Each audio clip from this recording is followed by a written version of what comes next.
I know you will think this smells like a lie, but yet you shall have it.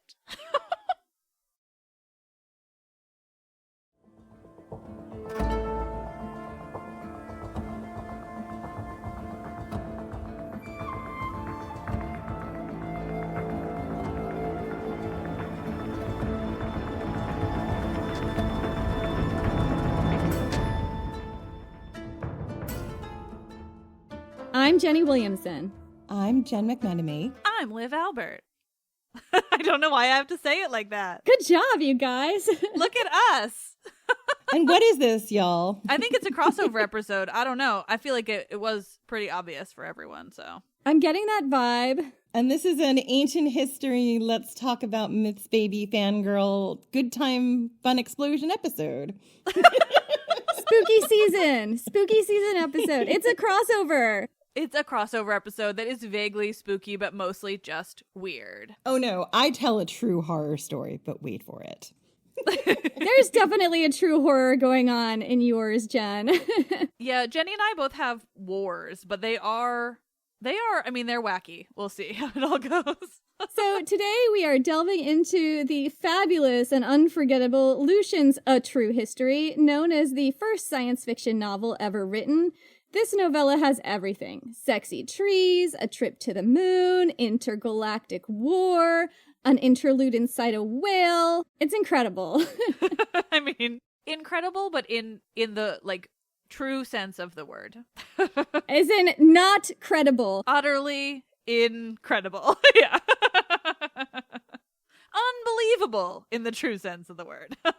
My favorite thing about it is Lucian tells you from the beginning, he's like, excuse me, I just need to remind you that sometimes you need to take a little break for your own, like, essentially early mental health and maybe indulge in stories that are not true, but allow your brain respite. And I'm just like, Lucian, you would love monster smut. You would just love it. Genn McMenemy has a monster smut problem. You heard it here first. I'm Genn McMenemy and I have a problem. How did we get there already? Anyhow, let's talk about the history of this incredible document and give some context. And Liv, I know you've covered this in your podcast already, right? To an extent, yeah. This is the first time I'm going to be, like, really chatting about him. Like, a couple years ago, I just did a whole straight reading of this, but it was just a straight reading. I remember I did it because I was, like, traveling, and so I had to prepare in advance. So this is gonna be the first time I actually, like, talk it out in a really. So I'm excited about that because it definitely requires being actually talked about. You just read it and you're like, what did I just read? I need to talk to somebody about this. It warrants a conversation. It does. I also, this time, I've broken down, like, a lot of the words and trying to figure out, like, what he's talking about, because also I realized I should have provided, like, a more up-to-date translation, because sometimes I found a different translation. It will get to it, but it makes it seem even more fantastical, which is kind of fun in itself, but it's a bit of an adventure reading some of the, like, characters that he creates. Or rather, species. I love the specieses. The specieses. Species is plural for species. I speak English. I just like to make it more awkward. Jeez. But yeah, no, I love his. We'll get there when we get to the intergalactic war section of the reading. But he definitely invents alien species that are kind of a cross between Greek myth and species of animals that already exist and really his own thing. It's really fun. Yeah, there's a question you're going to ask me, I think, coming up, which I would love to talk more about that. So, like, I'm not looking at your questions now, but the last time I did. So we'll return to that. Okay, well, let me ask you these questions, actually. So I have some questions for Liv, considering you know more about this document than we do because you have covered it before. Who was Lucian, and what do we know about why he wrote this novel? Well, I mean, technically, like, I guess it's a novel. Novella.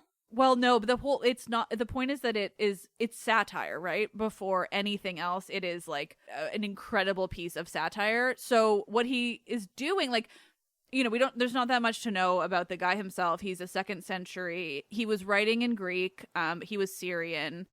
And so, you know, he might not have been first language Greek, but he was very, very, very fluent in Greek. And he was, like, you know, he was under the I guess, the Roman Empire, but it had been Greek before, you know. So he's in a Greek world under the Roman Empire and working with all of this stuff. And so, yeah, it's meant very explicitly to be satirizing histories or other nonfiction works. Like, he wasn't writing it to be like, this is fiction, this is a novel. He was like, I'm making fun of Herodotus primarily, and Ctesias, who I think you're going to be interested in as well, right? That's what he was doing, and that's what I think makes it like even more interesting, is that he wasn't just sitting down to write fiction. He was sitting down to be like, these guys are dumbasses and I'm going to make it really obvious to everyone. Yeah, I'm just going to pull a whole lot of stuff out of my ass just like they do. It's kind of great. Exactly. Yeah, that's exactly what he's trying to do. He's just like, he's basically treating it as if they pulled everything out of their asses so he can too. And I mean, he compares them to like Homer's Odyssey, which we all have accepted that is not true, right? Like, he compares his storytelling to that, and he's like, yeah, well, we all know that like he was making up this great story. He wasn't telling the truth, unlike some people who claim that their histories are true, but like, you know, show me that Cyclops. I'm still waiting for proof. That's the thing. He very much is, the whole thing is intended to be like, Homer is great because he wasn't trying to say everything was real. And historians like Herodotus are bullshit artists. And that will become even more obvious in the end. I had the behind the scenes of this is that I had forgotten like quite how much was in this book and split it up wrong in my head. But the part that I would love to get to when we get to the second half makes it so obvious like who he likes and who he dislikes in terms of ancient writers. It is a true joy. I cannot wait. This is part 1. There will be a part 2. So when people say that this is the very first science fiction, I don't know, novel, call it what you will, piece of science fiction writing ever written, what do they mean? So that's the question I was expecting you to still ask. Thank you. I have a lot of thoughts on this, both as somebody who has an English degree and as someone who is obsessed with the ancient world, and I guess also has a classics degree. But the English degree is what's relevant here, because this is by definition of science fiction, this is not early science fiction, but I think it is the closest thing, because like the defining science fiction requires there to be like an exploration of science, quite literally, right? It's why like the more appropriate genre for somebody, or for certain, like say David Mitchell, if you're familiar with him, like he is a speculative fiction author. So it's speculative fiction first. It's kind of like coming up with things that are beyond the realm of science. So it really isn't science fiction, like the real true. And also to call it that as a kind of official first science fiction negates the fact that Mary Shelley is the one who wrote the actual first science fiction in Frankenstein. But that doesn't take away from like how weird and interesting Lucian is. It's just that he wasn't talking about science. Because he felt like he was making up utter nonsense, satirizing quote unquote historians, you know, it had this very different purpose. So it technically isn't science fiction, but boy does it seem like it. And it is certainly, I think, the earliest story we have that basically purports like space travel, you know, and that's why it gets that name as science fiction. It doesn't technically, but like, wow, it's so close, and that's cool. Yeah, you can see why people think that. Yeah, exactly. And I like to have the sort of the separation between the two, but not, you know, making one any less interesting. Yeah, it has a very, like, obviously there's nods to the Odyssey, but also like a very Gulliver's Travel, like kind of fake travelogue journey story. And to me, that always reads as early fantasy as opposed to science fiction. As someone who spent 12 years of her professional life, more, I still work in science fiction and fantasy. I'm like, it's not really science fiction. Well, and even, like, it is definitely closer to fantasy, you're quite right. But even more, like, it's only closer to fantasy if you come at it as, like, reading it kind of as fiction. And, like, it is fiction, obviously. But the thing is that takes it and sort of, you know, removes it also from even the fantasy category is that the reason it reads like it does is because he is explicitly satirizing Herodotus and also Thucydides at times and Ctesias. So he is... So, am I saying Ctesias right, by the way? I, like, bullshitted that from my memory. I think I said it like Ctesias. Okay, but that is how it's spelled, right? It's like CT? Okay, great. It's a Ctesias, so that is, we 100% pronounced it wrong in our episode on this. Right, in Greek that would be Ctesias. So it's okay, you know what, this is a drunken crossover. We can say what we can pronounce things wrong all day. Well, no, that's fine. I just didn't even have it in front of me, and I went based on memory, and then I was like, what if I'm wrong? And I'm saying it again. So I'm going to just repeat that. But So yeah, what he's doing so explicitly is intentionally writing it like those historians, and that's what makes it, I think, not even fantasy, because he was like, oh, Herodotus tells his stories like this, he traveled all around, he did all this, so he's like, well, I will tell my stories like this, he traveled all around, he did all this. So it really takes it away, and it just grounds it so deeply in like, no, this guy was just like satirizing other people, but then us reading it now, like, unless you just read Herodotus' histories like yesterday, you're not going to see that. You're just going to see this like wild and wacky guy who wrote this absolutely bonkers story. And again, that's why I really see the parallels with Gulliver's Travels, because it's Swift was also like a humorist, a satirist at the same time too. Yeah, 100%. It's so Gulliver's Travels. Isn't he the one who had like the Irish solution, which was eat babies, which is obviously a satirical? I don't know. I think that the author that this reminds me of the most, I wrote a whole thing about it. I'm not going to read it verbatim. I just needed to get my thoughts out. But like, it's just this whole conversation that we just had about how Lucian is making fun of other writers. I think he's also making fun of a whole tradition, like a whole historical writing tradition that was very much dominant in the ancient world, which is paradoxography, which we covered when we talked about Phlegon of Tralles a few years ago, you know, where Phlegon of Tralles is basically like the ancient world National Enquirer, right? Like with all these weird things that happen, like a baby is born with a dog's head and stuff, and like these outrageous tales that he's writing down. But those tales, that tradition of paradoxography, absolutely found its way into works like Herodotus, Ctesias, etc. Exactly. That's what I was just going to say. It's so in Herodotus, so you can see exactly that. Like, but Herodotus, and I think this is why Lucian is angry at Herodotus and not somebody like Phlegon, is that, I mean, one was way more famous than the other, so like, but ignoring that, Herodotus is like, he is presenting what feels like incredibly grounded real history, quote unquote real history. He is presenting that alongside this paradoxography like you're talking about, and that I think is what makes Lucian so pissed off. It's like AI. Oh my god, Lucian is angry at AI. He is angry at the fact that you can't tell real from fake within Herodotus. Sorry, I just feel like I've reached peak. I think you're absolutely right. I mean, AI is up there telling us telling us some real things, but also telling us that we can put glue on our pizza. Like, and how do you know what's real? Yeah, how do you know what's real? These two types of things are presented next to each other with no labeling, no context at all. It's just like, this is all purported to be real, and he's pissed about it, and rightly so. He wants a better tradition of knowing what's real in documents that purport to tell us real things, right? He's like, I want it to actually tell me what's real. And they're not doing that. So he's like, right, I'm going to write this writing that is it's just a lie. And I'm going to tell you up front that it's a lie. Everything in here is a lie. That's in his intro. Just FYI, I'm more honest than all of these assholes because I'm going to tell you I'm lying. And I think, like, just to go back to that point I was making earlier, and I think this work is so important, and it does eventually come down in time as being one of the earliest fictions, as Jenny said, and it is copied and used in some ways later on in Gulliver's Travels. And, you know, Swift was obviously a very big fan of Lucian. He was a satirist himself. And they used these fantastical worlds and other places in order to, you know, make really cutting social commentary about what was going on in the world and in their time by setting it somewhere slightly fantastical and out of the way. Like, obviously, Lucian was talking about the AI and not knowing what's real and what's not real in histories. He's got 7 fingers, god damn it! Yeah, look at the fingers! And Swift was using the same formula in Gulliver's Travels, and he also uses satire and a modest proposal, which we talked about earlier, in order to, like, make something completely fantastical and wild claims and then bring them back and show, like, actually we could do these things and then we don't have to eat children. Or we don't have to, you know, colonize all these places. I mean, I'm not saying Gulliver's Travels is a great work of social commentary, but there is commentary in a lot of the stuff he did, and he was taking that from our boy Lucian. So I gotta love this wild story that we're gonna tell you. We could eat the children, or we could reform and not have to eat these well-suckled children. Well-suckled babies. Suckled children. Those healthy babies. Give me a nice, well-suckled child on a pizza crust. Can you stop talking about eating babies again, Jenny? It's not the first episode I've ever done where Jen had to tell me to stop talking about eating babies. Let's move on. Let's jump straight into Lucian, because we are going to be at this for 3 hours.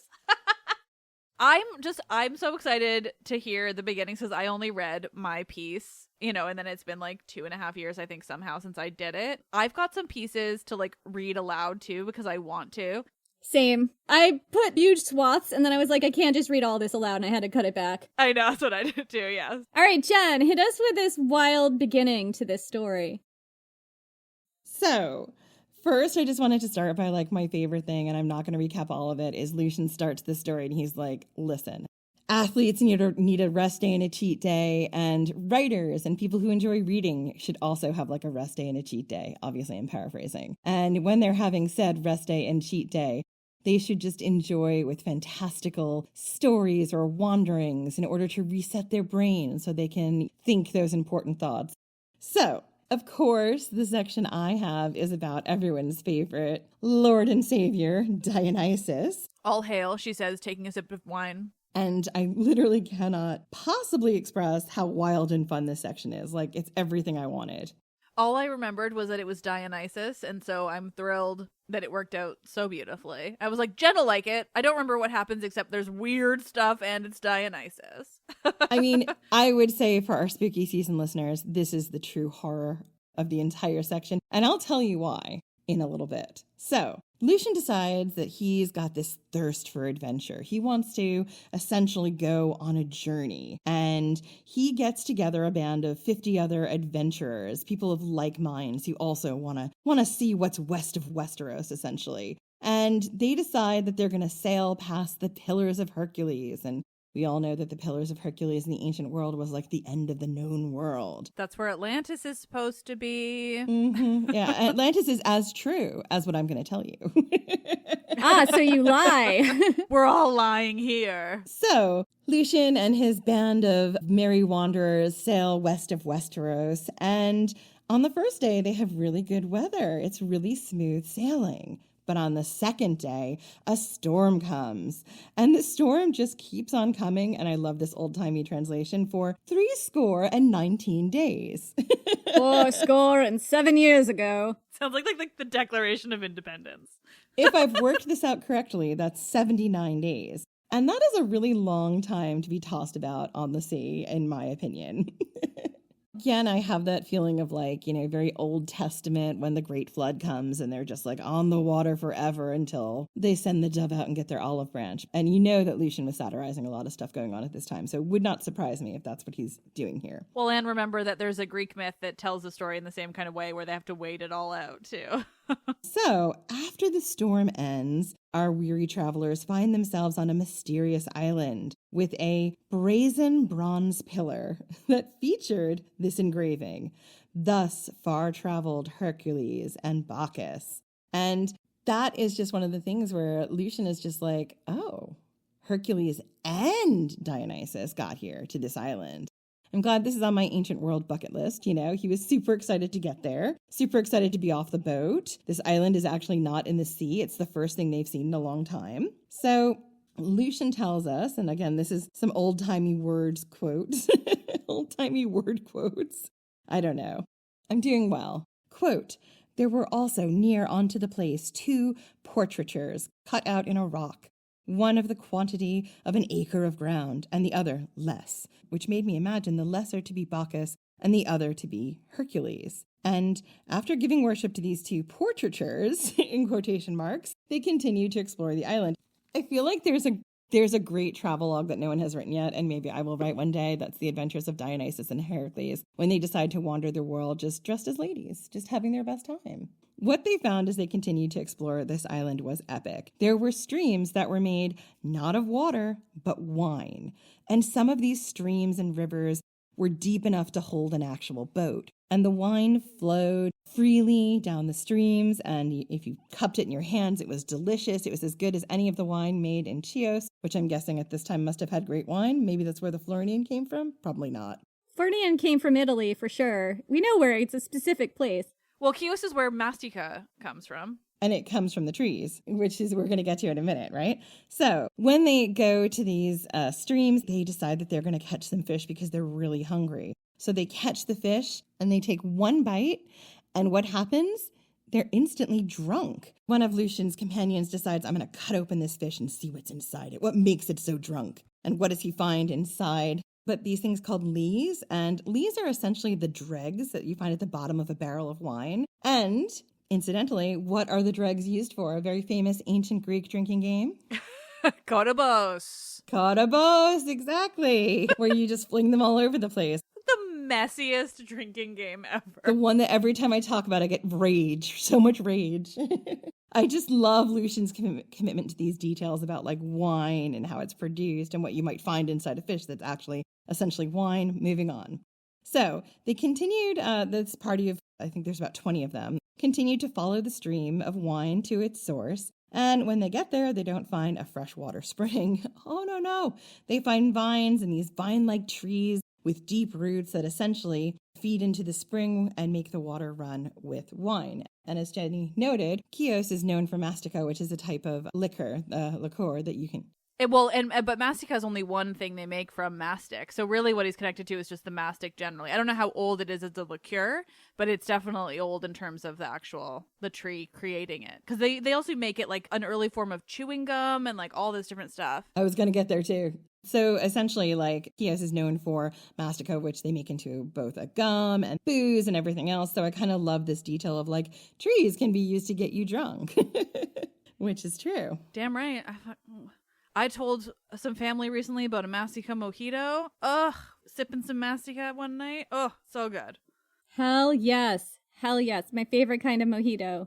I know, I always think of you, Jenny. I always think of you. So, here's where we get to the true horror story. They find some very beautiful tree women as they're journeying through this land. And the tree women look a lot like depictions of Daphne as she was being turned into a tree. They are women from the waist up and trees from the waist down, although I believe they can walk. Their fingers end with these grapes, and their hair was made up of vines and also grapes. And are we sensing a theme here about these women? Is it hitting you over the head yet? Has Lucian made his satirical purpose yet? I don't know. I was too busy drinking my wine. Are they drunk ants? Are they drunk ants? They are. I mean, you can see where ants came from. This is where the women ants all ended up on this island. Lady ants. They're drunk lady ants. Well done, Jenny. They don't need the men. They have wine. I mean, listen, I don't blame them. Have you had a conversation with the male ants? It takes a long time to say anything. Absolutely. And the ladies are like, nah, we just be drinking. Anyway, Lucian talks a whole bit about how they speak all these different languages, Greek and Indian languages and all sorts of other languages, but mostly Greek. I'm like, all right, thanks, Lucian. He's like, we get it. We get it. Everyone loves Greece. The cool thing that he talks about in his opening is like when he's bashing on the other the other historians is like, well, you know, this historian wrote all about going to India, but he never went to India. And this historian wrote all about this, but they never went there. So if they didn't actually have to go to those places to write about these things, I'm also going to write about things I've never seen. But I'm telling you right now, it's all made up. Spoilers, things he's never seen. Places he's never been to inside of a whale. And Satesius absolutely wrote like a whole history about India and had not ever been to India and put a lot of questionable things in there. And that's what Lucian's calling him out on. He's like, no. You might as well have made up women who are half tree, half drunken goddess. Well, do you guys know offhand how Herodotus describes hippos? They're like leathery horses, right? They're like literally river horses in his. And you're like, have you seen a hippo, my man? Like, he's like, they're a horse in the water. And you're like, that's not a hippo. It's a horse in the water. My favorite thing about Herodotus is he has to tell us at all times who the hotties were. Like, this race of men was very attractive, and this one was also attractive, and this one... attractive. This one, not so much. I think he only wrote about the hot ones. I think that was his thing. I mean, truly. Anyway, these women who have like grapes for appendages and stuff, anyone who tries to like pick their grapes, like that causes them immense pain. And I was like, why would you do that? That's a horrible thing. If they give it to you, it's one thing. Don't try and pick people's parts of body and consume them. So these women, they were really nice hostess, right? Like some of them were even like hostesses with the mostesses, and maybe they were a little lonely, and maybe some of the visiting party was attractive. This is what Lucian tells us, and I love how archaic this translation is. So, quote, they also kissed us with their mouths, but he that was so kissed fell drunk, and was not his own, man a good while after. They could not abide to have any fruit pulled from them. Again, rude, but would roar and cry out pitifully if any man offered it. Like, you're fucking assaulting them. Of course they're crying out. Fuck you. Like, these ladies, if you try to cut off their fingers, they'll roar and cry pitifully. I'm sorry, if you try to cut off their twig and berries, they wouldn't be thrilled either, dudes. Now, some of them desired to have carnal mixture with us. I love to mix carnally. And 2 of our company were so bold as to entertain their offer, and could never afterwards be loosed from them, but were knit fast together at their nether parts, from whence they grew together and took root together, and their fingers began to spring out with branches and crooked wires, as if they were ready to bring out fruit. Whereupon we forsook them and fled to our ships, and told the company at our coming what had betide unto us, how our fellows were entangled, and of their copulation with the vines. We're channeling Cersei. Then we took certain of our vessels and filled them, some with water, and some with wine out of the river, and lodged for that night near the shore. Now listen, I wanted you to hear this old-timey translation because it's bananas, and I love it. But also, the true horror story here is these women who are like, I just wanted to have a real good one-night stand, and now I'm stuck, fused together with these randos who invaded my island, tried to pick my berries, tried to pick off parts of me to eat and get drunk, and now this dude is stuck with me forever. I'm sorry. Look, you just wanted a casual good time, and now look. Now look. Use protection, kids. The only thing I like about that is that the men instantly become pregnant, in a sense, with like their own berries and vines and everything else. It's like, haha, you thought I was going to have the babies. No, you are. Anyway, this is just too much. I just feel really bad for these women. And that to me is the true horror story here. That is my section. It is a very short section and it's a lot of fun. Warnings, if you find a strange island where all of the water is wine and if you drink it, you get out of your head drunk, like, good luck. Dionysus and his friends are here. Don't pluck people's grapes. It is really easy. And if mysterious tree women want to copulate with you, wear protection. Otherwise, you're going to be a tree with them, having berry babies. Berry babies. Get excited. Oh, they were excited, Jenny. That wasn't the problem. Can you imagine, Jenny? It's like, oh, I just met this dude on Tinder, and now I'm stuck fused to them forever. This is a beautiful, beautiful love story. Only fun in fiction. That's what Lucian would say. He'd be like, it's not true. It is fun, but it is not true, which makes it fine. Where are they going next, Jenny? Where are they going? Well, so the next section is my section, and it is where we go into space.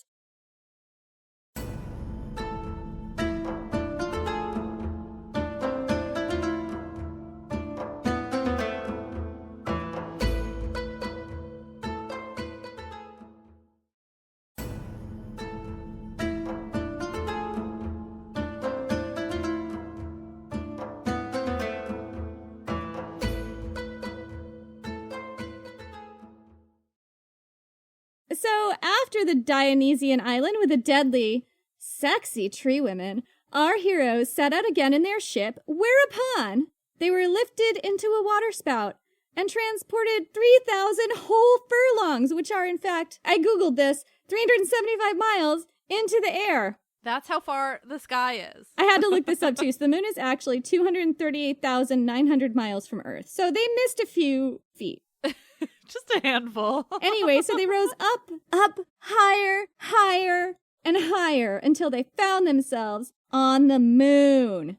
And who did they meet when they got to the moon? Men riding monstrous vultures. Did they try to have sex with them or pick their vulture's fur? Like, questions. Vultures have feathers. Well, also the vultures, I think, are probably being coded male, so they wouldn't be doing that. Greek men never had sex with other men. We all know that. This episode is full of lies. So anyway, these vulture-riding guards took them to the king of this moon country, and that was a man named Endymion, I believe, who was transported here when he fell asleep on Earth, and who was now king of the moon.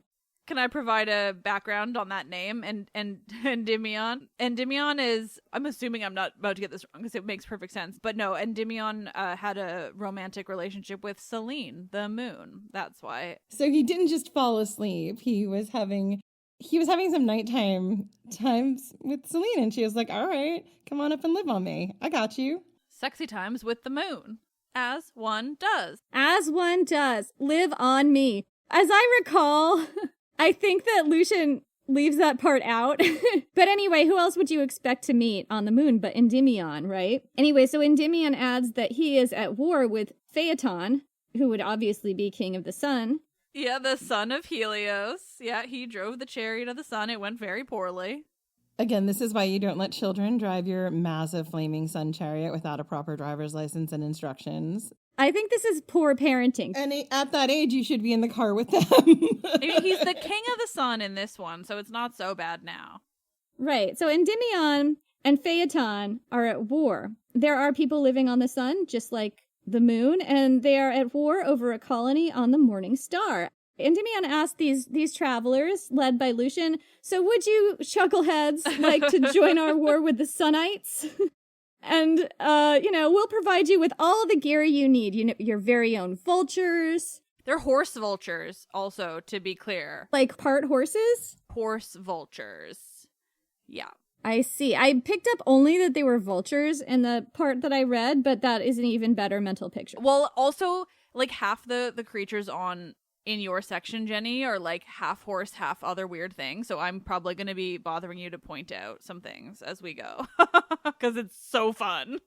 That's okay. Yeah, point out whenever something is part horse, please. Anyhow, yeah. So we'll give you your own vulture horse. Who doesn't want to ride a vulture horse? Those are two things I don't want to have mashed together and then be asked to ride. Nope, I'm out. Yeah, same. I'm okay. I mean, like, if I had the opportunity, I would probably try it. So anyway, our heroes absolutely could not refuse. They were down.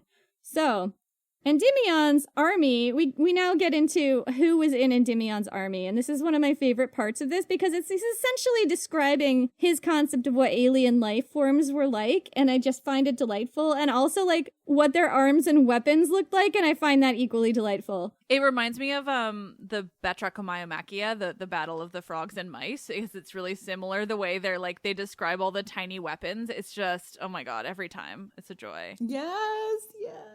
The tiny armaments. So I'm gonna quote you some passages, and I absolutely could have quoted like twice this amount, but I decided to rein it back. It was really tough to decide what to leave in, but I think I chose well. So, quote, our forces in number, this is Endymion's forces in number, amounted to 100,000. Of these, 400,000 were hippogippians, which were men riding on vulture horses. Yeah, hippogippian, yeah. And 20,000 that rode upon lachanopters, which is a mighty great fowl. It is a mighty great fowl.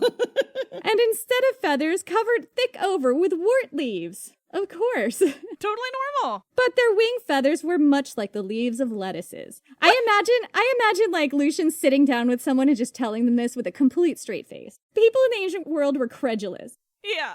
After them was placed the Kenkrobolians and this, I'm going to screw this up, Skorodomachians. Okay, can I tell you? Okay, so the Skorodomachians are you ready for this? So ready. Garlic people. Garlic men, of course. There are no women among them. No, they're garlic men. Skordo is still garlic in Greek, which is just a true joy. But then the other ones were just, they call them, I have a different translation, it calls them millet throwers. That one's not as exciting. So are you picking this up because I'm so impressed by this? Are you picking this up just by what the word means in Greek? No, some of them, yes, but no, I also have a document I found right before I got on the call with you guys that explains them, so I will go through them. I found it right at the end, but yeah, no, I mean, there was a couple that I picked up in my own that I'll tell you about, and then I was like, no, wait, and then I did a ton of Googling to try to find somebody who had gone through all of the different creatures, and this guy kind of did. Oh, I see. Okay, so we have the garlic men, we have the millet throwers. There came also to aid us from the bear star 30,000 Cylotoxotins, Flea archers. and 50,000 aminodromians. Wind coursers. That's less clear. Wind drivers, I imagine. More like dromy, like a hippodrome. Horse, yeah. So they're like riding the winds. So these cylotoxotans ride upon great fleas, of which they have their denomination. For every flea among them is as big as a dozen elephants. I love this so much. It's so great. Because you think he's not going to top himself, and then he tops himself. Yeah, because he like went really hard into every possible detail. He's like, yeah, well, it's a flea. Nah, it's bigger than this many elephants. This is right, but it is still a flea. The aminodromians are footmen, yet flew in the air without feathers in this manner. Every man had a large mantle reaching down to his foot, which the wind blowing against filled it like a sail, and they were carried along as if they had been boats. They're like little skydivers, or like if you're like windsurfers, kind of, but on the moon. Yeah, exactly. They're like moon windsurfers. Yeah, like kite surfers, yeah. The furniture was all alike. Their helmets of bean hulls, which are great with them and very strong. Their breastplates all of lupins cut into scales. Their shields and swords like to ours in Greece. I'm so glad he provided that one where he's like, the shields and swords are just normal shields and swords. Totally normal. That's fine.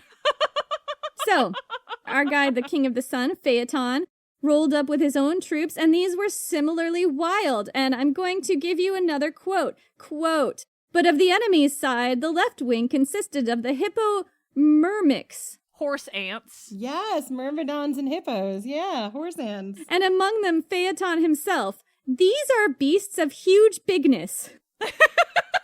This translation. Peak. That's like a Trump quote. Huge bigness. Listen, this whole thing is like a Trump fever dream, okay? No, we're making Lucian look bad.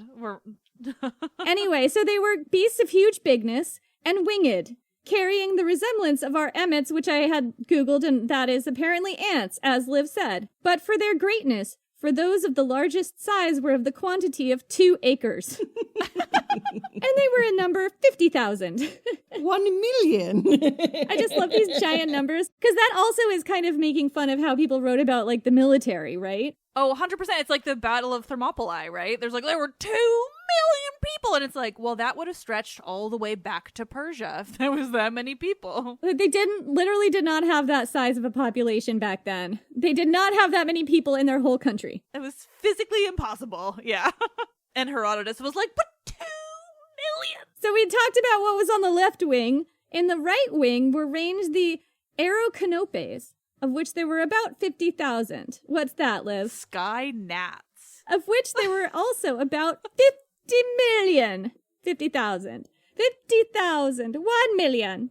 All archers riding upon great gnats. Then followed the aerocardakes. There's a couple that are just not very fun. I'll let you keep going. Okay. Who are light-armed and footmen, but good soldiers. Kind of boring. Oh, but here's a fun thing. Casting out of slings, afar off, huge, great turnips. They're so obsessed with turnips in the ancient world. I love it. I know. They cannot stop. Because they don't have any potatoes. Like, if you had potatoes, you wouldn't have to be obsessed with turnips. So anyway, we're talking about these light-armed footmen, but good soldiers, who used slings and cast out of their slings huge, great turnips. And whoever was hit with them lived not long after, but died with the stink that proceeded from their wounds. I love that. Like, these are poison turnips. Excuse me while I burp. After them were placed the colomycetes. This is like stock fun guy. There's a couple that are just like, I don't know about this name, so. In number about 50,000. 1 million. They are called colomycetes because their shields were made of mushrooms, and their spears of the stalks of the herb asparagus. Oh, like cauliflower and then mushroom. Oh my god, interesting. Love that. Oh my god. Did you just figure that out in real time? Yeah, I'm looking at this word. Sorry. This is what my brain does with everything, which is why I am ridiculous. I love this. Cauliflower mushroom. Sorry, keep going. Cauliflower mushroom. Anyway, so their spears were of the stalk of the herb asparagus. Near unto them were placed the Balanians, that were sent from the Dog Star to aid him. These were men with dogs' faces riding upon winged acorns. That word just literally means dog acorns. Oh. Exactly what it says on the tin. Very straightforward. Yes. So, these two mighty forces joined in battle, and after much clashing and back and forth war, during which the earth was showered with dead bodies and the clouds all looked like they were bleeding, for a minute it seemed like the Moonites, I've seen some translations say Moonites and Sunites, so I'm just going to say Moonites because I think it's fun. Anyway, for a minute it seemed like the Moonites were winning, but suddenly, Nephilos centaurs attacked.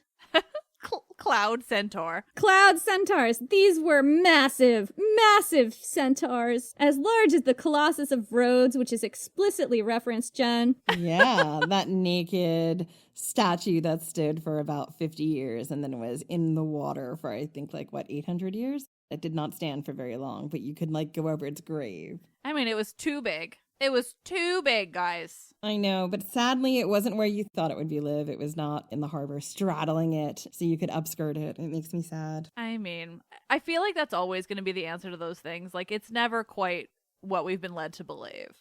So anyway, these Nephilos centaurs attacked, and they were extremely large. Let's be clear. They were led by the very Sagittarius of the Zodiac himself, and they laid waste to Endymion's troops. And our brave narrator, Lucian, and two of his buddies were captured, bound with cobwebs, and brought to the sun as prisoners. And meanwhile, the Sunites built a wall around the moon so none of the sun's light would fall upon it, dooming the moon to live in darkness forever.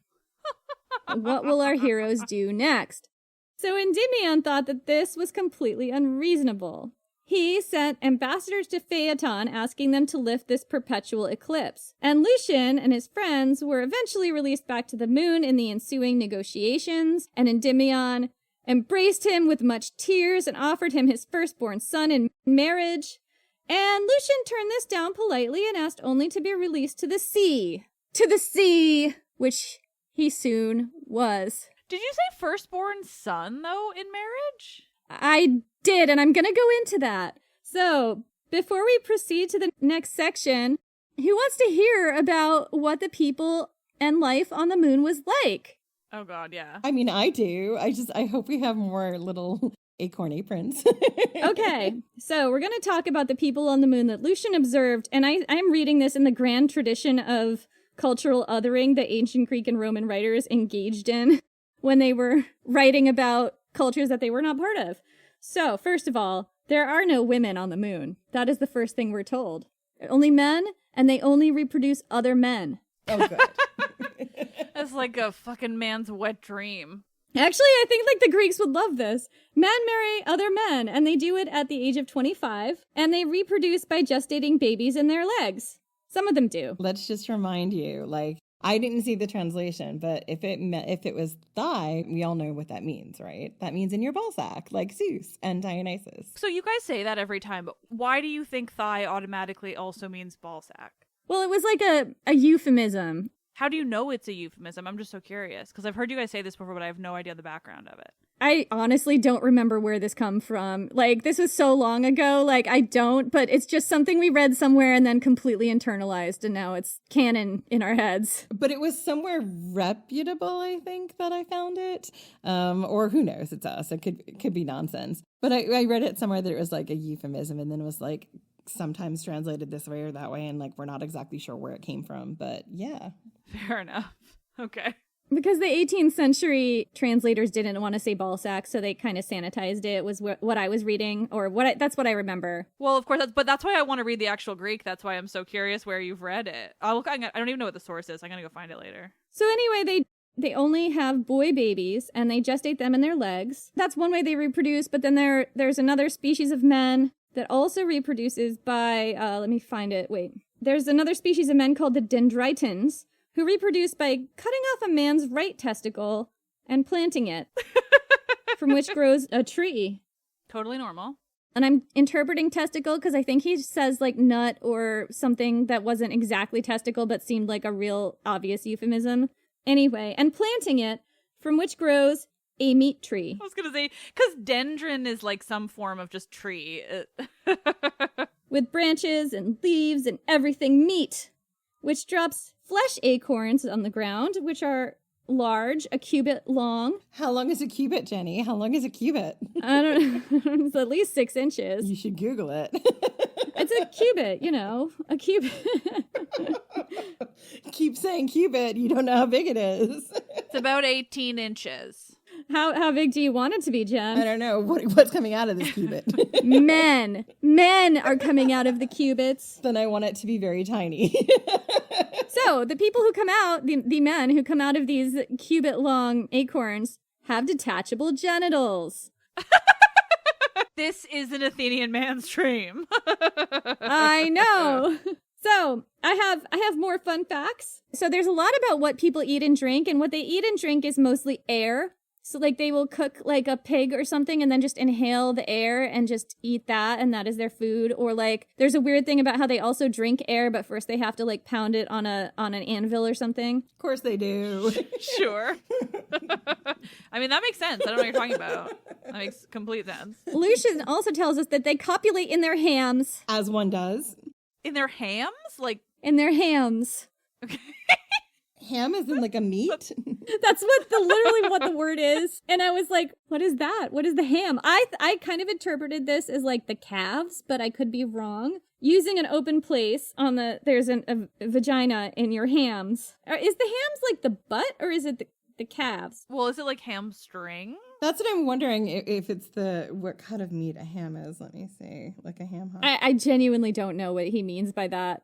Another fun fact, everybody's whole foot is but one toe.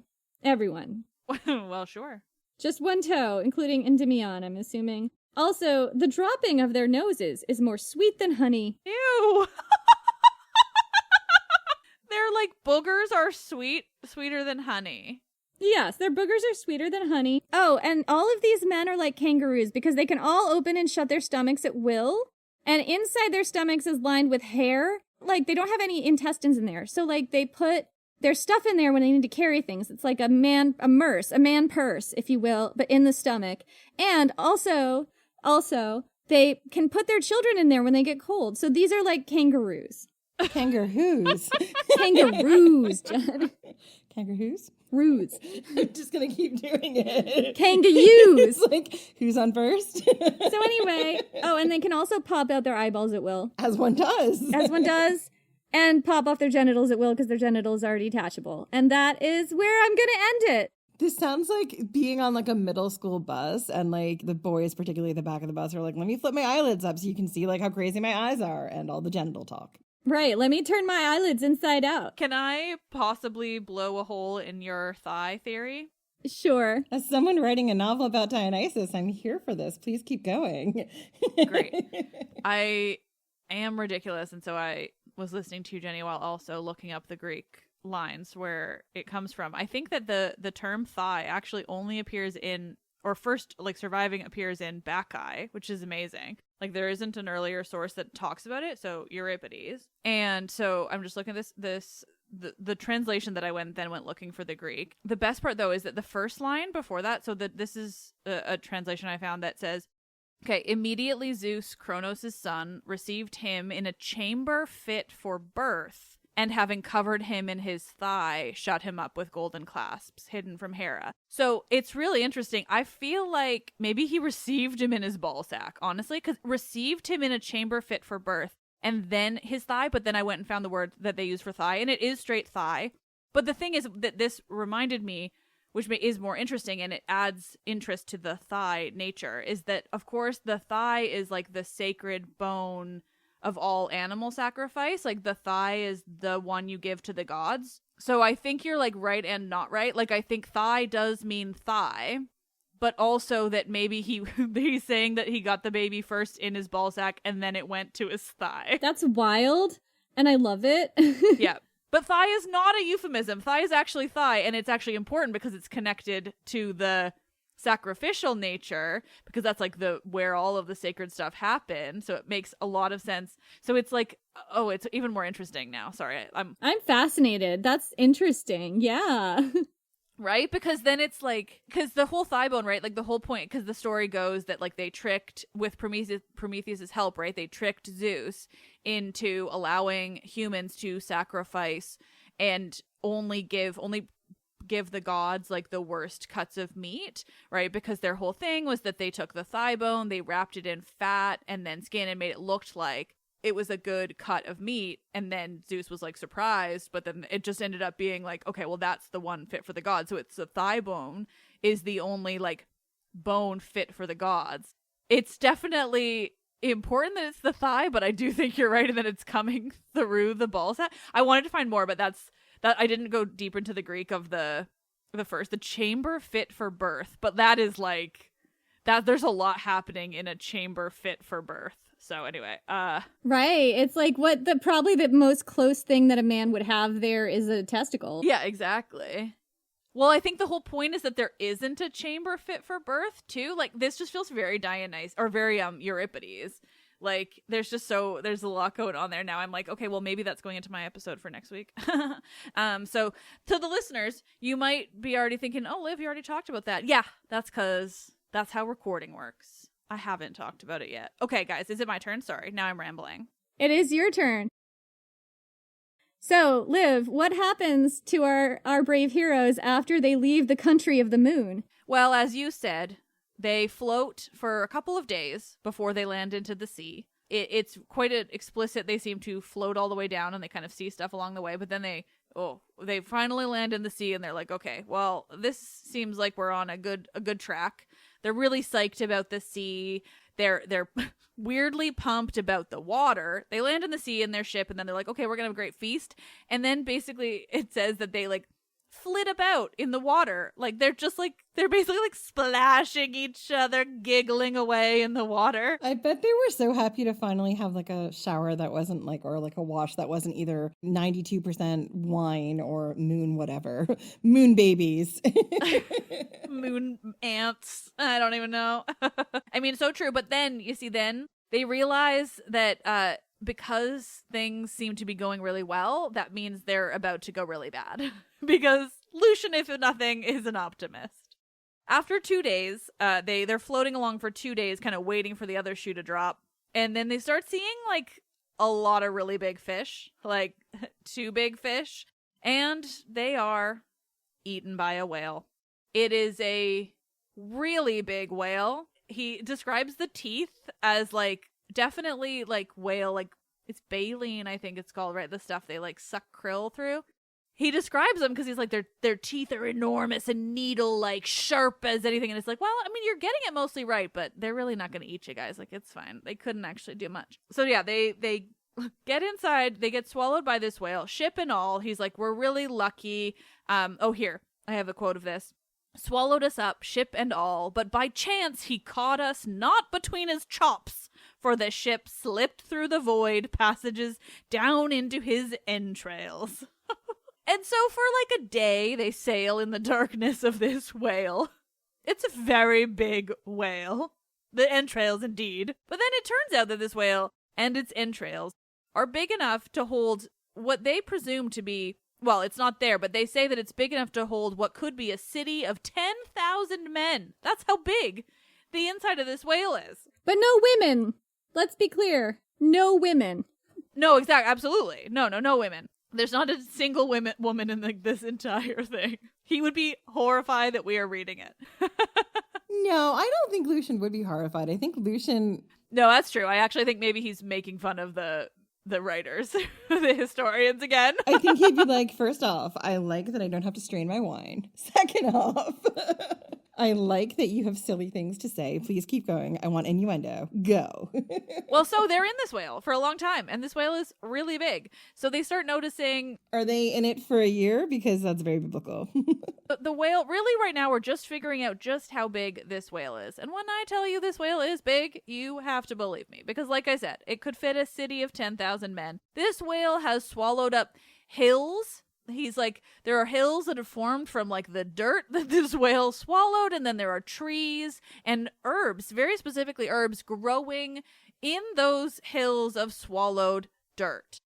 The inside of this whale is full of seabirds. He names out some sea gulls of sorts and halcyon, and as it's, so it says really specifically, it's full of seabirds nesting in trees. But then this other source I found, we'll link to it, but it's Lucian of Samosata Project, and that's where I was getting some of those names defined.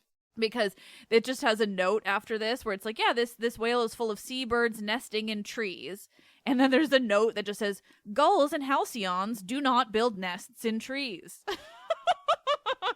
But inside of a whale, they do. I love that he has to inform us that is the case, but he goes off on the space section about all the animal people who exist in space. Oh, no, this is the notes. This is the notes of, like, this person's, defining the things. So it was just more letting us know, which is good because I wouldn't have known that they don't nest in trees. I would have made an assumption, but it's funnier knowing that Lucian did that on purpose.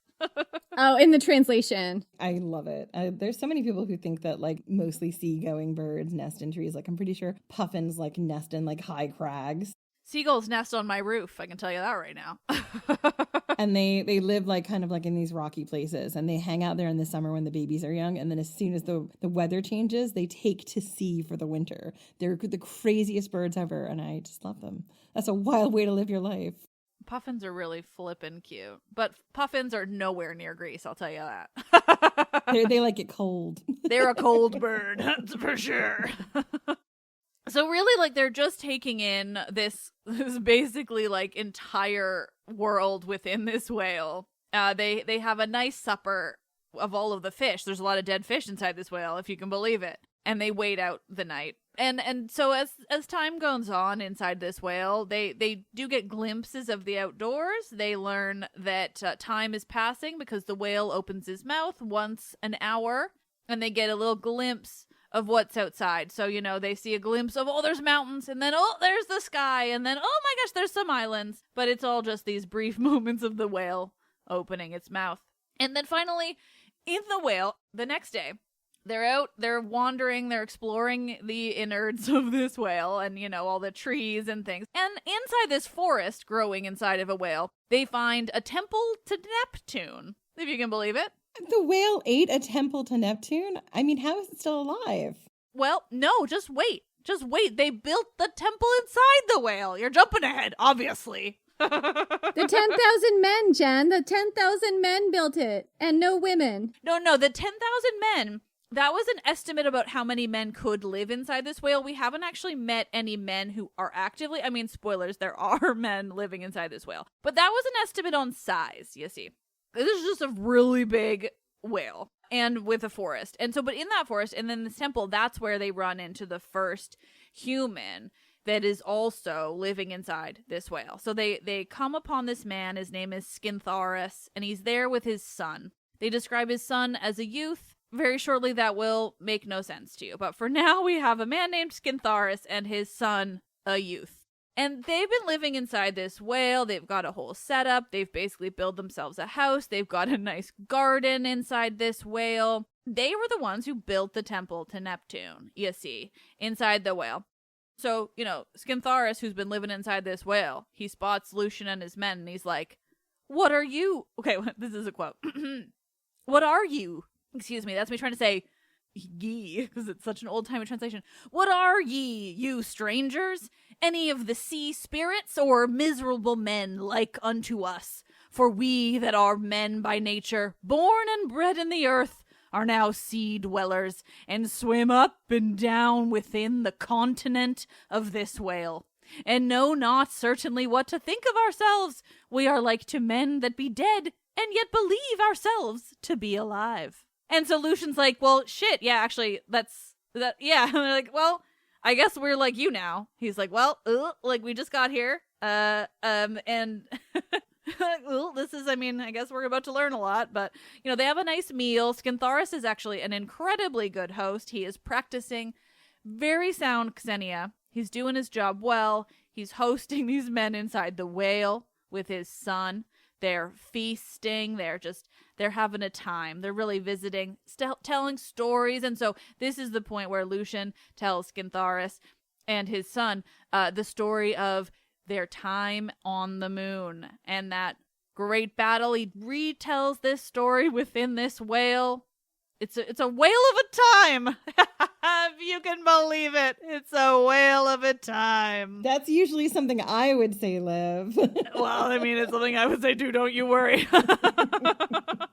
Is Jenny rolling her eyes enough?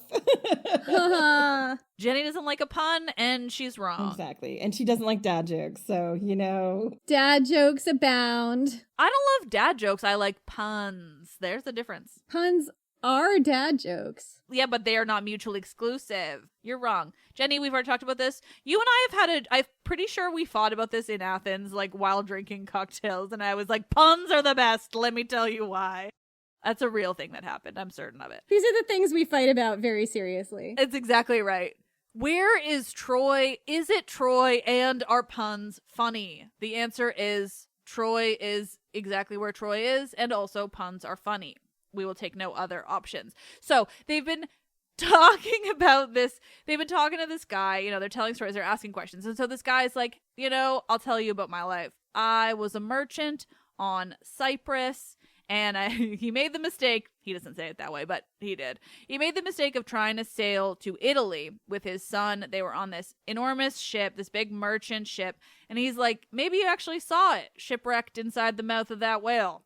And he's like, we only made it as far as Sicily. And then he tells them that they have been inside this whale for 27 years, even though his son was described as a youth at the beginning. But basically, they have made an entire life for themselves within this whale. And quote, and with all this, we might be well enough contented if our neighbors and borderers about us were not perverse and troublesome, altogether insociable, and of stern condition. That's right. There are others living inside of this whale, and Skintharis and his son are not fans. And they are not 10,000 men. They're not really men at all. Are they crab people? There's definitely not no crab people, Jen. So these groups living inside of this whale, you know, Skintharis and his son, they start describing them. They talk about how they are deformed and there's this monstrous neighbors. And then, quote, the western countries and the tail part of the wood are inhabited by the Taracanians that look like eels with faces like a lobster. These are warlike, fierce, and feed upon raw flesh. What? I'm gonna have nightmares. Truly.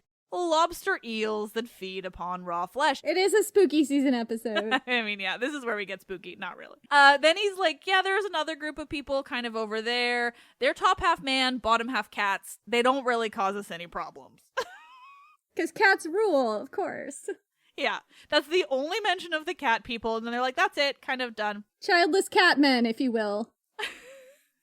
Then we get, though, to the reason I knew all of those words earlier. Because, and Jen, you foresaw this. Then he starts describing all of the other people that live on either sides of this whale. You know, he's got this whale laid out as if it's kind of like a mapped out countries and stuff. It's a large whale. The continent of the whale, as he said earlier.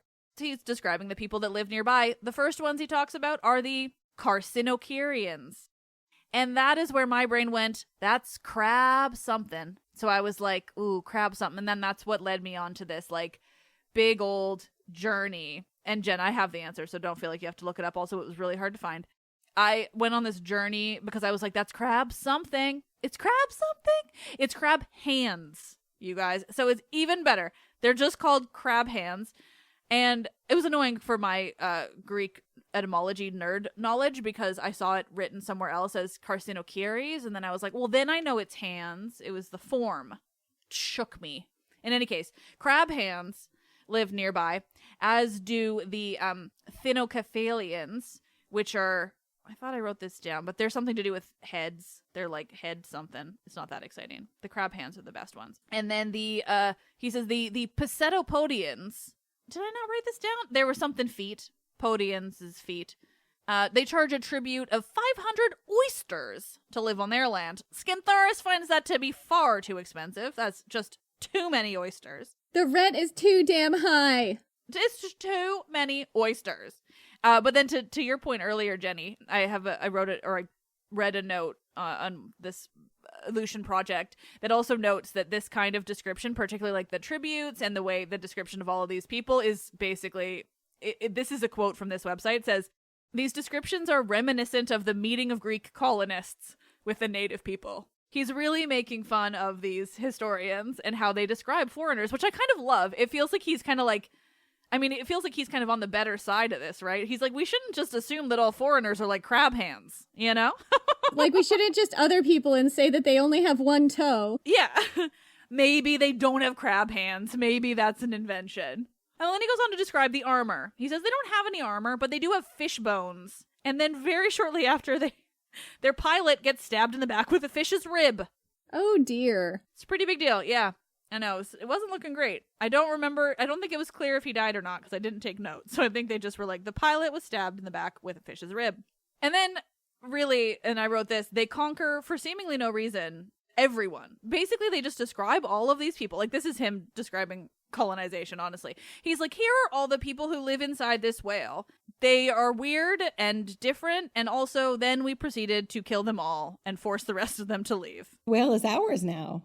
Yep. They just colonized the fuck out of that whale, and it was horrifying. Killed all the people there. That's what colonization is. It's happening right now. Absolutely. So, but in lighter news, not really. Here's a quote about the conquering. At least if we're talking about conquering and colonization, if they're half crab, half eel, it feels a little easier to talk about. It's pretty unrealistic.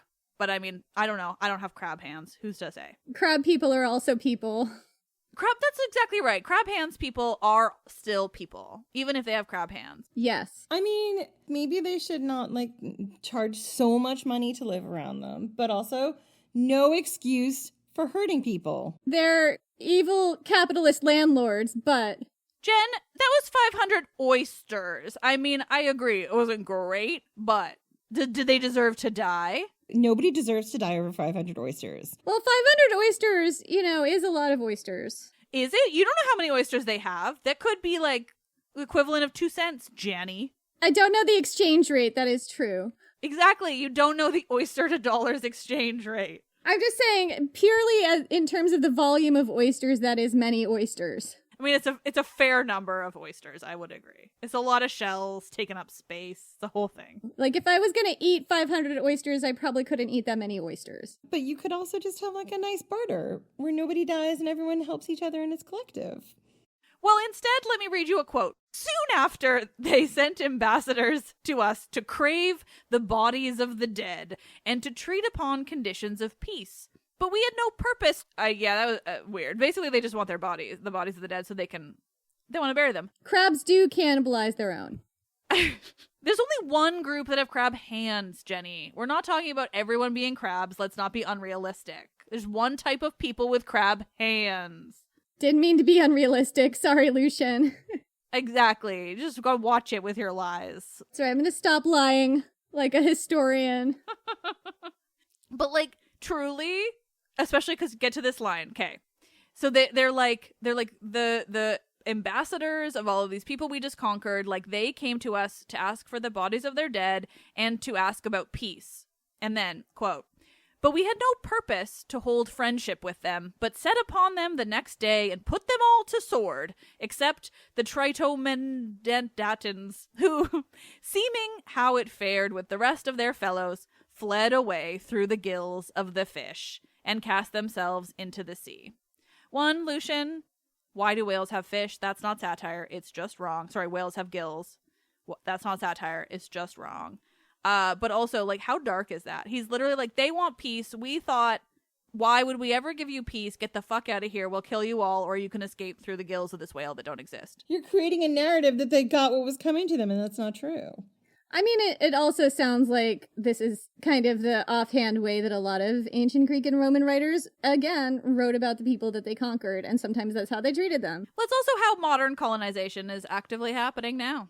Yes, so this is a document calling out all of that, I would say. That's so true, really. He's prescient. We love Lucian. Yeah, he was way ahead of his time, and it's not because of the science fiction, which we've agreed is not science fiction. This man was an innovative mind. And AI, so prescient. And listen, consent. Don't try and pick things off of women or try and sleep with women who literally wanted to get away with you and were turned into trees, okay? Well, and then so basically he keeps describing the crimes of colonization because after they've killed everyone for no reason other than they were like, I don't really see why peace would be a good idea. Relatable. They wander around the entire continent inside this whale and they just really like live their best lives. He describes it as they're wandering around this continent, this whale, they're exercising, they're hunting, they're planting vineyards, and they're gathering fruit, quote, like such men as live delicately and have the world at will in a spacious and unavoidable prison. I have so many thoughts. Truly. And, you know, he has a lot of ties to, I think it was Cynic philosophy. Something like that, yeah. And so he's definitely commenting upon like excess because he was like that type of philosophy was really against like excessive shows of wealth and stuff. Weirdly, we love Lucian. Did he live in a jar and also in the agora and masturbate and fling his poop at people? Because if he didn't, he wasn't a true cynic. I'm coming for you, Diogenes. Isn't that Empedocles? It's Diogenes, yeah. Oh, Diogenes, that's why. Okay, yeah. He did love Diogenes, though. Like, a lot of his writing is featuring Diogenes later, like his other works. Yeah, we discovered Diogenes in a Lucian thing, so yes. I mean, Diogenes literally is a satire of himself.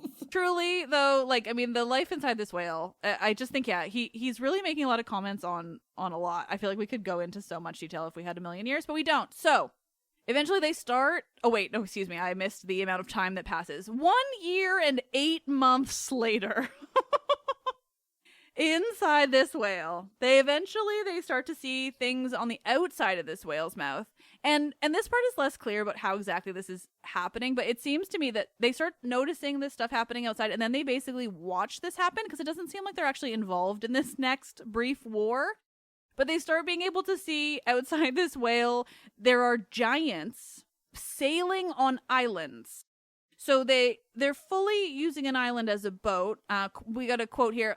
Men of monstrous greatness, half a furlong in stature, sailing upon mighty great islands, as if they were upon shipboard. I know you will think this smells like a lie, but yet you shall have it. So he's like, I know it sounds like a lie. It's not. There were giants riding islands. I saw them from inside of a whale. Well, I kind of think he's not even saying it's not a lie. He's saying, and yet you shall have it. Take it. Oh, that's true. He's like, yeah, no, but you can have it anyway, bitch. Well, and he goes on later and he's like, some sat on either side of the island and rowed in their course with great cypress trees, branches, leaves and all, instead of oars. So I just love the visual of a giant riding an island like a boat using a big long cypress tree as an oar. And then, like, honestly, it's wild because they really, from inside this whale, they just, like, watch another battle, but for once they don't seem to be taking place. So, like, but they just start describing, Lucian just starts describing, like, everything about the way these giants were doing it, and then this is where we get more fun words. So he's like, it says, quote, instead of iron grapples, they had mighty great polypodes, which in another translation is just squid. So I got really happy, and I screamed the word out loud and then scared the cat, whose name is Squid. It kind of sounds like a Mad Libs, right? Where it's like mighty great, pick a noun. Well, in polypodes, like, it means many legs, fine, but, like, you could just say squid. It's better to know, like, what the modern word is. But anyway, polypodes, many legs. Great many polypodes fast tied, which they cast at the other. And if they once laid hold on the wood, they made the isle sure enough for stirring. They darted and wounded one another with oysters that would fill a wain, and sponges as big as an acre. The leader on one side was called the Elo-Centaurus, which I think kind of just means wind centaur? Or no, sorry, not wind, gold, but it seems similar to wind too, but in any case. And then on the other side is the Thalassopotes, which means sea drinkers. And then, so yeah, they just, like, watch these people fight. The Elo-Centaurs won, and, quote, they erected a trophy for a monument of this island fight, and fastened one of the enemy's islands with a stake upon the head of the whale. That night they lodged close by the beast, casting their cables about him, and anchored near unto him. Their anchors are huge and great, made of glass, but of a wonderful strength. The morrow after, when they had sacrificed upon the top of the whale, and there buried their dead, they sailed away with great triumph and songs of victory. And this was the manner of the island's fight. And I read that last line, that last bit, because there was a note, again, on this Lucian Samosata project site that notes, this is a quote from the site, "So ended the Battle of the Islands. Lucian is mirroring the language used at the end of the Sicilian expedition in Thucydides. Lucian probably intended for this last section to be a parody of Thucydides." And then it quotes Thucydides, which is, "This was the greatest Hellenic achievement of any in this war, or, in my opinion, in Hellenic history, at once most glorious to the victors and most calamitous to the conquered. They were beaten at all points and all together. That they suffered was great. They were destroyed. All this, and this, as the saying is, with a total destruction. Their fleet, their army, everything was destroyed, and few out of many returned home. Such were the events in Sicily." Do you guys know much about the Sicilian expedition? No. I don't know a ton. What I know is that it's famous for being like the worst loss on the Athenian side. Like, it is famous how badly they lost during the Sicilian expedition. And then like not Aristophanes, Alcibiades, he's like tied with it somehow. Michaela would be screaming at me for how I'm telling this bit, but like basically it's an enormous failure of Athens during the Peloponnesian War, and like just was a really big deal. And so to have him be focusing on that too is like an extra dig. It's like Athens' biggest failure. So everyone would be upset about this anyway, and he's just like digging in the knife. I love it. Well, and it's like 500 years later, but he's like still focusing on like the most famous loss, you know? They're still seething 500 years later. I mean, oh yeah, like it was a big deal. I love this so much. Like, the more you know, the more you're like, wow, Lucian was mean. I love it. Yes, like I'm so glad we did it this way, because I feel like I've figured out so much more about what he's doing. Like, I think he's doing some really interesting things. Like, the commentary on colonialism is very clearly there. Absolutely. Yes, that's like loud and clear. It is. I am in awe. And so yeah, I'm thrilled we're going to do the second half of this too, and talk about it some more. That was really fun and weird, and also weirdly political in a great way. In a perfect way. It's like, was Lucian woke for his time? I think he might have been.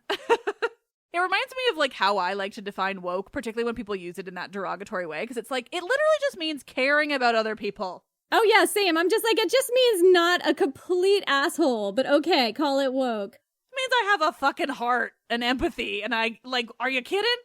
Like, it means having empathy. Fuck off. I mean, it's always fascinating. Like, it's one of those things that, like, I really loved about being an English major and, like, having a certain understanding of, like, different places in history. Particularly, I grew up very religious. I've said this many times. So I always, like, knew when someone was needling about religion, because I was like, oh, that is a very obscure reference. Let me tell you what that is. So I love seeing this in Lucian. I love also seeing how satirists, like, later on use Lucian. Like, the crab people thing I knew from South Park. Like, that came even down into South Park. Really? What is the context in South Park? The crab people are crabs that essentially dress up like people to, like, take over things. They do it a couple times throughout the story, and I'm like, oh, crab people, okay. And they sort of use it as a joke, like whenever they don't know how to end something, they're like, we'll just throw in some crab people. But anyway, I love seeing that thread, and I love seeing it so early. Lucian, we've talked about him in other things before, is just great at his satire, and the more you know about the time period, the more you see what he was trying to talk about during his time without potentially getting killed. And also, it still rings true today, which is in a lot of ways deeply saddening. This has been so much fun. I'm so glad we got together to do this, you guys. Thank you all for listening. Next time I bring the wine instead of the water. Next time I get a little tipsy. Yeah, please join us in our drunkenness. I also, just let's warn people, there will probably be a big gap in between this and the second part, because I'm going to be moving across the country, but I will be in the same time zone as Jen and Jenny when we record the next half. I won't be drinking at 1 p.m. I'm excited. Yes, we will do the next half. None of us will be sure when that is, but it will happen. It will. Oh, we can't leave this. I have to see what befalls our heroes next. They're gonna go to the underworld, guys. Like, it's so good. Amazing, because certainly Lucian never went to the underworld, let's be clear. I mean, he did now. Just like Herodotus went to Egypt. So we will see you when we get to part 2. Hopefully it'll be this side of 2024 and not into 2025. We can't wait to share it with you. We hope you've enjoyed this. It's a little bit of a departure for spooky season, but it's been fun. And it, again, true horror story. Don't let men come to your island and try and copulate with you. We just let's get together and drink and talk about something very silly. As we all needed that. Also, it was an easy and fun way for us to put an episode out. It's spooky adjacent. It is spooky adjacent. Our autumns have been very busy. We're getting ready for some exciting stuff. There's moves, there's books coming out soon, and secret projects I'm still not allowed to talk about. So moving on, we will see you all when we see you all next. Bye. Bye.